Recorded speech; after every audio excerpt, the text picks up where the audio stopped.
আইয়ুহাল্লাযীনা আমানু কু আনফুসাকুম ওয়া আহলিকুম নারা ওয়াকুদুহান নাসু ওয়াল হিজারা। ও বান্দা, তোমাকে জাহান্নামের আগুন থেকে বাঁচাইতে হবে। ও বান্দা, তুমি বাইচে গেছো, তোমার স্ত্রীকেও বাঁচাইতে হবে, তোমার দায়িত্ব। তোমার স্ত্রীকে বাঁচাইছো, তোমার সন্তানদেরকে বাঁচাইতে হবে, তোমার দায়িত্ব। ও বান্দা,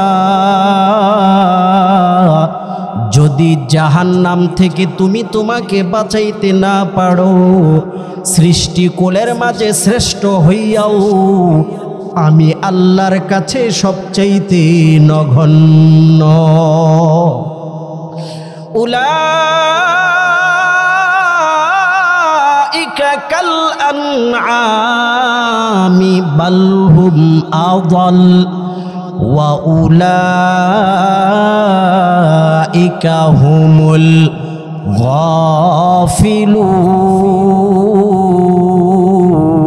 গাফিলুন।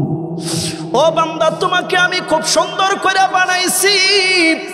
তোমাকে আমি আল্লাহ যদি ইচ্ছা করতাম কুকুর বানাইয়া দুনিয়াতে পাঠাইতে পারতাম।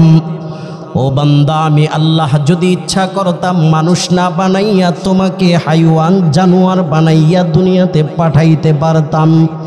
কিন্তু বান্দা, তোমাকে আমি আল্লাহ মহাব্বত কইরা মানুষ হিসাবে দুনিয়াতে পাঠাইছি, আমি আল্লাহর দামি জান্নাত দেওয়ার জন্য। শর্ত, জাহান্নাম থেকে তোমাকে বাঁচাইতে হবে। এজন্য আল্লাহ পাক বলেন, ইয়া আইয়ুহাল্লাযীনা আমানু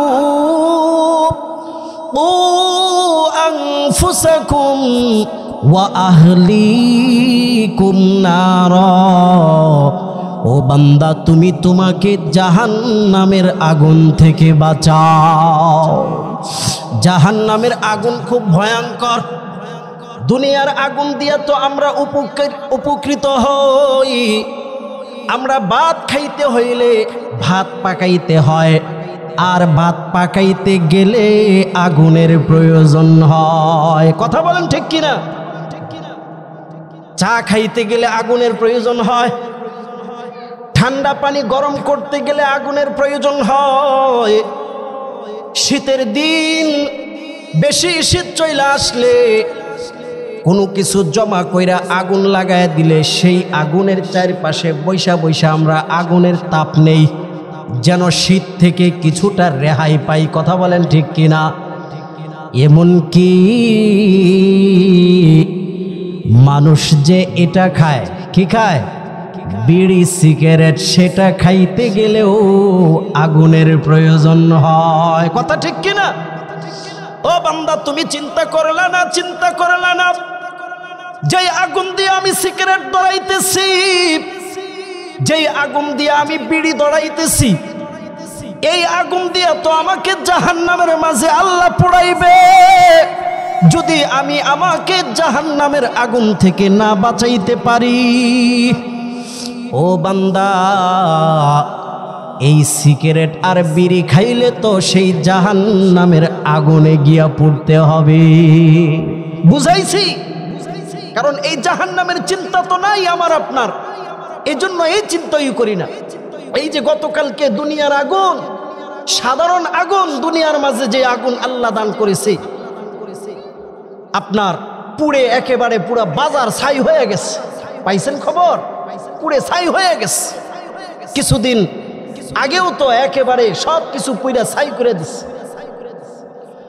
অর্থাৎ দুনিয়ার আগুন দিয়া মানুষ উপকৃত হয় বেশি। ভাত খাইতে গেলে পাকানোর জন্য আগুনের প্রয়োজন হয়। ও বান্দা, দুনিয়ার আগুন যদি অসতর্কভাবে লেগে যায়, সেই আগুন পুড়ে ছাই করে দেয়। আল্লাহ পাক বলেন, আল্লাহর রাসূলকে বলেন, ও নবী, আপনি আপনার উম্মতদেরকে জানায় দিন। আল্লাহ পাক নবীর উপরে আয়াত নাজিল করেন, কুল নারু জাহান্নামা আশাদ্দু হাররা। যদি কোনো বান্দা জাহান্নামের আগুন থেকে নিজেকে নিজে বাঁচাইতে না পারে, ও আমার বন্ধু, আপনি আপনার উম্মতদেরকে জানায় দিন, জাহান্নামের আগুন খুব ভয়ঙ্কর, খুব গরম। দুনিয়ার আগুন তুমি উপকার নিলা, কিন্তু জাহান্নামের আগুন বান্দা তোমাকে উপকার করবে না। আসাদ্দু হারর, খুব কঠিন থেকে কঠিন গরম। ও ভাই, এই জাহান্নামের আগুন আমরা কেমনে নিবাবো? এই জাহান্নামের আগুন থেকে আমাকে কেমনে বাঁচাবো? আল্লাহ পাক বলেন, ফালইয়াদহাকু কালীলাও ওয়ালইয়াবকু কাসীরা। ও বান্দা, বেশি বেশি করে কাঁদো আর কম করে হাসো। একটা মুমিন কখনো সে হাসতে পারে না, একটা মুমিন কখনো সে হাসি মনে চলতে পারে না, টেনশন মুক্ত হইয়া সে দুনিয়াদারি করতে পারে না, কারণ তার দিলের মাঝে চিন্তা, আমি না জানি জাহান্নামী হইয়া যা। এজন্য সব সময় আল্লাহর কাছে বেশি বেশি করে কাঁদতে হবে, আল্লাহর কাছে রুনাজারি করতে হবে, নামাজ পড়ে পড়ে আল্লাহর কাছে বলতে হবে, আল্লাহ, তোমার জাহান্নামের আগুন আমি সইতে পারবো না। জাহান্নামের আগুন মাবুদ সইতে পারবো না। দুনিয়াতে নৌকা দাইয়া আখেরে কাদাইও না। জাহান্নামের আগুন মাবুদ সইতে পারবো না।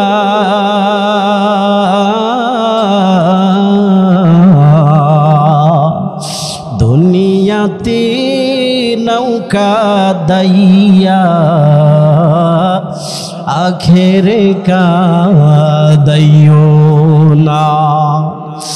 এই জাহান্নামের আগুন নিবাইতে হইলে ভাই, এই চোখের পানি আল্লাহর দরবারে ফেলাইতে হবে। আল্লাহর রাসূল সাল্লাল্লাহু আলাইহি ওয়াসাল্লাম বর্ণনা করেন, যেদিন হাসরের ময়দানটা কায়েম হয়ে যাবে, জাহান্নামটাকে ৭০,০০০ ফেরেশতারা ৭০,০০০ শিকল দিয়া বেঁধে রাখবে, তবুও জাহান্নামটাকে আটকায়া রাখতে পারবে না।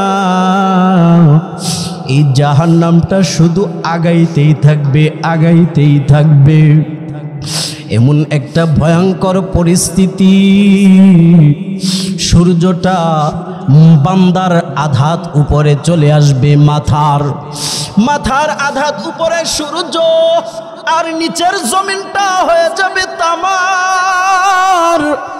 এমন একটা ভয়ঙ্কর পরিস্থিতি হবে, ভাই ভাইকে চিনবে না, সন্তান তার বাবাকে চিনবে না, মা তার সন্তানকে চিনবে না, শুধু নিজেকেই নিজে ব্যস্ত থাকবে। আল্লাহ পাক দুনিয়াতেই আমাকে আপনাকে ওয়াজ করে বুঝিয়েছেন। আল্লাহ পাক বলেন, ইয়াউমা ইয়াফিরুল মারউ মিন আখিহি,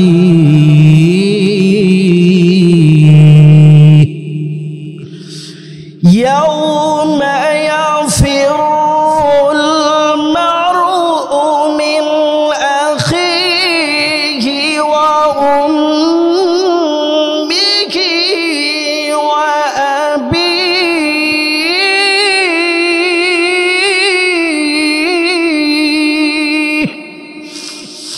ও মুসলমান, এমন একটা ভয়ঙ্কর অবস্থা হবে, দুনিয়ার মাঝে সন্তান কোনো বিপদে পড়লে বাবা আগায়া যায়, কথা বলেন ঠিক কিনা? মা আগায়া যায়, গিয়া বলে ও ভাই, আমার সন্তান কি করেছে আমি জানি না, আমার সন্তানের অপরাধের শাস্তি আমি মাকে দিয়ে দাও, আমার এই সন্তানকে তুমি ছেড়ে দাও। ও বাবা, ওইখানে এমন একটা ভয়ঙ্কর অবস্থা হবে, মা তার সন্তানকে অস্বীকার করবে, বাবা তার সন্তানকে অস্বীকার করবে, ভাই ভাইকে অস্বীকার করবে, বোন বোনকে অস্বীকার করবে, শুধু একটাই বলি থাকবে, ইয়া নফসি ইয়া নফসি। প্রত্যেকটা মানুষ ছুটাছুটি করতে থাকবে, হযরত আদম আলাইহিস সালামের কাছে যাবে, বলবে ইয়া আদম নবী, আপনি তো দুনিয়ার প্রথম মানুষ, প্রথম নবী, আজকে দেখেন না জাহান্নামটা আমাদের দিকে হা করে আসতেছে। ওগো আদম নবী, আপনি একটু আল্লাহর কাছে বলেন জাহান্নামটাকে যেন আটকায়া দেয়, জাহান্নামটাকে যেন আটকায়া দেয় গো আল্লাহর নবী আদম।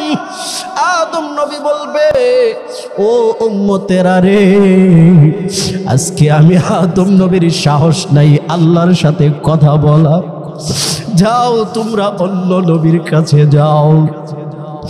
হযরত ইব্রাহিম আলাইহিস সালামের কাছে আসবে, বলবে ওগো ইব্রাহিম, দুনিয়াতে তো আপনি ছিলেন খলিলুল্লাহ, আপনার জন্য তো দুনিয়ার আগুন আল্লাহ পাক হুকুম করেছিলেন যেন শান্তিময় হয়ে যায়। ওগো ইব্রাহিম পয়গম্বর,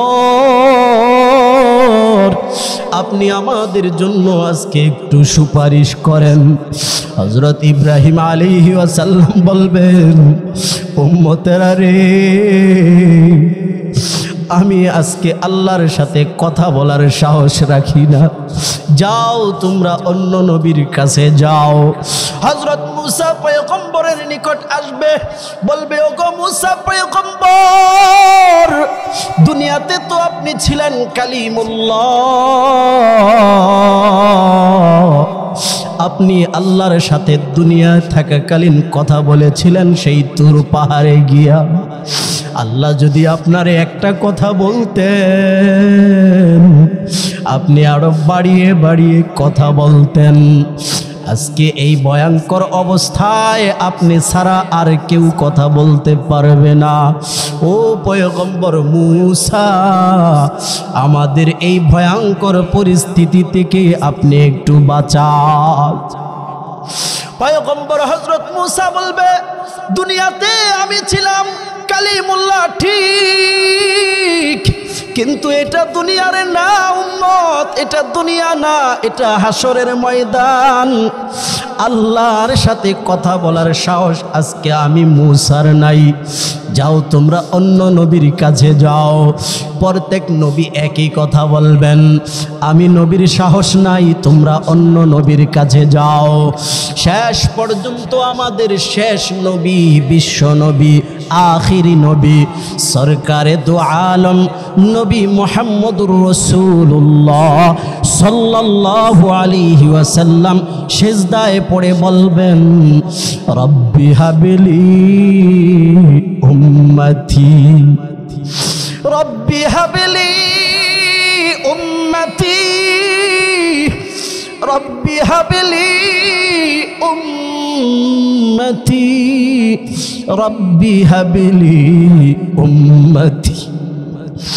আল্লাহ বলবে ওগো আমার রাসূল, আপনি মাথা উঠান, আমি আল্লাহর কাছে বলেন, আজকে আপনার বলাকে আমি আল্লাহ কবুল করব।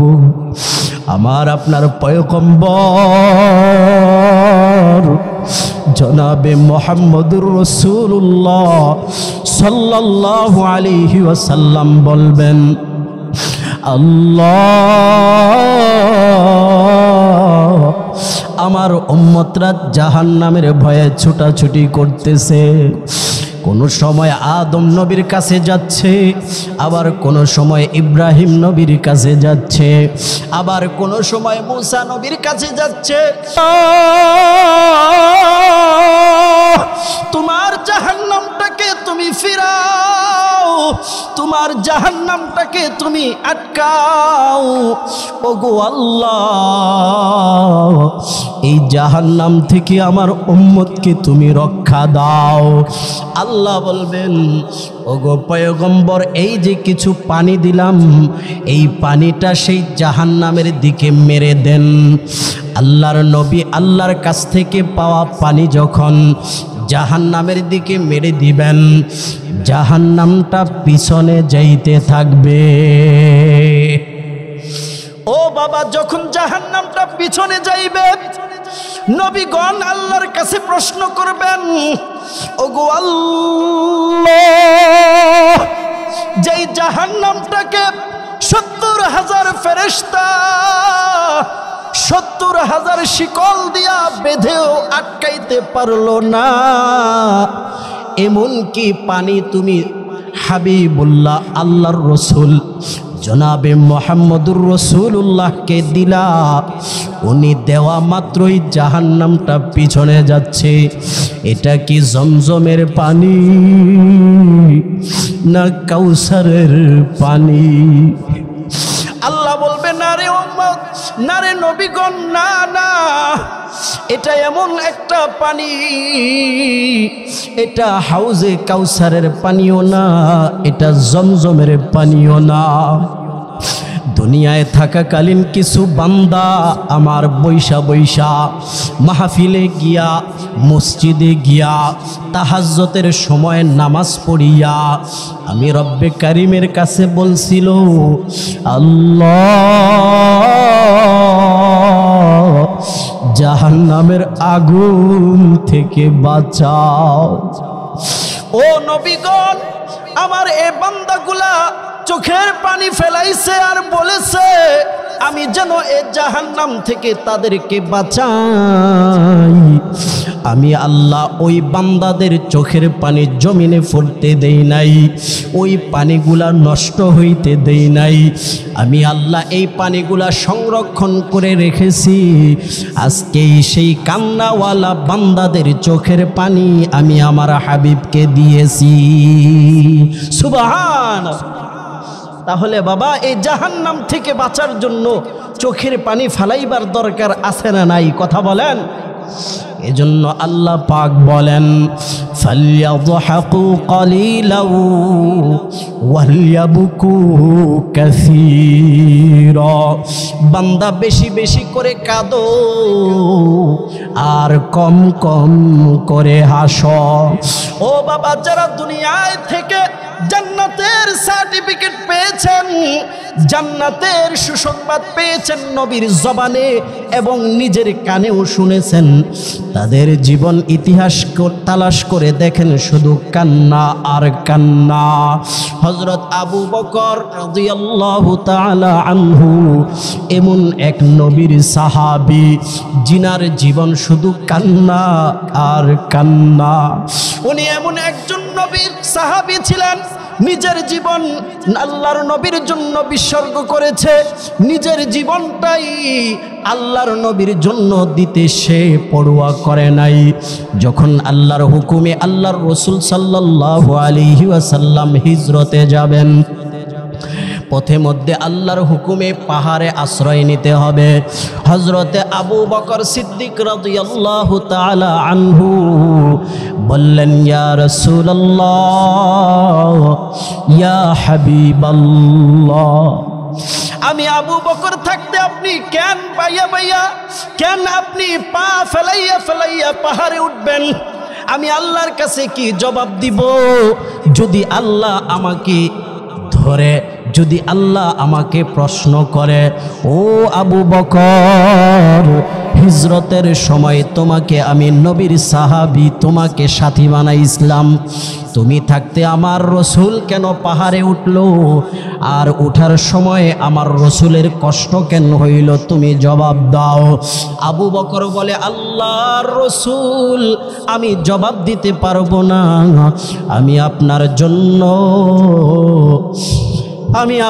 জন্য পালকি হয়ে গেলাম গো আল্লাহর রসুল, আপনি আমার কাঁধে উঠেন, আমি আপনাকে বহন করে করে সেই পাহাড়ে উঠব। এমন একজন সাহাবী ছিলেন হযরত আবু বকর। ও বাবা, গুহায় ঢুকলেন, দেখলেন সাপের গর্ত, সবগুলা গর্ত হযরত আবু বকর নিজের পাগড়ি দিয়া ঢাকছে, একটা গর্ত বাকি রয়েছে, সেই গর্তের মাঝে নিজের পা দিয়া সেই গর্তটাকে ডাকছে, আরাম তৈরি করেছে, ডাক দিয়েছে, ইয়া রাসূলুল্লাহ, ইয়া হাবিবাল্লাহ, আসেন, আপনি হিজরত করে এসে আপনি ক্লান্ত হয়ে গেছেন, আপনি আমার উড়ুতে মাথা রাইখা একটু ঘুমান। আল্লাহর রসুল ঘুমায়া গেছে, আবু বকরের পায়ে একটা সাপ আইসা কামড়াইতেছে, কারণ আল্লাহর রসুলের পাগল ছিল এই গর্তে থাকা সাপটাও। পায়ের মাঝে যখন কামড়াচ্ছে, হযরত আবু বকর কান্নাও করে না, পুরাটা শরীর কালো হয়ে গেছে, চোখের পানি আল্লাহর রসুলের চেহারা মুবারকে পড়ে গেছে, আল্লাহর রসুলের ঘুম ভেঙে গেছে, বলতেছে, ও আবু বকর, আপনি কেন কান্না করেন, আপনার গা কেন কালা হয়ে গেছে? ইয়া রাসূলুল্লাহ, ইয়া হাবিবাল্লাহ, মনে হয় আমার পাতে একটা সাপ কামড়াচ্ছে। আল্লাহর রসুল বলেন, পা সরান দেখি কোন সাপ। বের হয়ে আসলো, আল্লাহর রসুল সেই সাপকে শাসন করতেছে, ও সাপ, তুই জানোস না আবু বকরকে? আমি আবু বকরকে ভালোবাসি, আবু বকরও আমি নবীকে ভালোবাসে, তুই কেন তাকে কামড় দিলি? সাপ বলতেছে, আল্লাহর রসুল, আপনার ভালোবাসায় আমি এই গর্তের ভিতরে এসে আশ্রয় নিয়েছি গো আল্লাহর রসুল, খায়া না খাইয়া আমি এখানে বসবাস করতেছি আপনাকে দেখার জন্য, কিন্তু আপনার সাহাবী আবু বকর সব গর্ত বন্ধ করে দিয়েছে, আমি আপনাকে কি করে দেখব? তাই আমি বাধ্য হইয়া আবু বকরের পায়ে কামড় দিয়েছি। গুহার ভিতরে সিদ্দিকের হাপে কামড়াইছে, হাপের বিশ্বে সিদ্দিকের গা কালা হই গেছে। গোহার বিতে সিদ্দিকের হাপে কামড়াইছে, হাপের বিশ্বে সিদ্দিকের গা কালা হই গেছে। আগুনবীর সাপে হাপের, আগুনবীর সাপে হাপের বিষ্কি মাটি হইছিলেনি, এগান গানে মহান মানুষ টু হাই হাইবেননি, এগান গানে মহান মানুষ টু হাই হাইবেননি। বিজ্ঞানী গ মহান গুরু আগুনবীজি, এগান গানে মহান মানুষ টু হাই হাইবেননি, এগান গানে মহান মানুষ টু হাই হাইবেননি। ও বাবা, এই হলো আবু বকর। সেই আবু বকরের জিন্দিগিও শুধু জাহান্নামের ভয়ে কান্না আর কান্না। ও বাবা, আমাকে আপনাকে কে জান্নাতের কথা বলেছে? কেউ কি বলেছে? এরপরেও আমার আপনার চোখ দিয়া জাহান্নামের ভয়ে কান্না আসে না। তাই আল্লাহ পাক বলেন, ইয়া আইয়ুহাল্লাযীনা আমানু কু আনফুসাকুম ওয়া আহলিকুম নারা ওয়াকুদুহান নাসু ওয়াল হিজারা। ও মুমিন বান্দা বান্দি, জাহান্নামের আগুন থেকে তুমি তোমাকে বাঁচাও। তাহলে বাঁচাইতে পারবো কি দিয়া? সেই আগুন নিবাইতে পারবো কি দিয়া? চোখের পানি দিয়া। তাহলে এই জাহান্নামের ভয়ে এই জাহান্নামের আগুনের ভয়ে আমাদের আল্লাহর দরবারে কান্নাকাটি করার দরকার আছে না নাই? কথা বলেন। আল্লাহ পাক আমাদের সবাইকে কান্নাওয়ালা জিন্দেগি, কান্নাওয়ালা চক্ষু দান করুক, সকলে বলুন আমিন। এবং এর উসিলায় আল্লাহ পাক যেন আমাদেরকে জাহান্নামের সে আগুন থেকে মুক্তি দান করেন, সকলে বলেন আমিন। ওয়া আখিরু দাওয়ানা আনিল হামদুলিল্লাহি রাব্বিল আলামিন। আসসালামু আলাইকুম ওয়া রাহমাতুল্লাহি ওয়া বারাকাতুহু।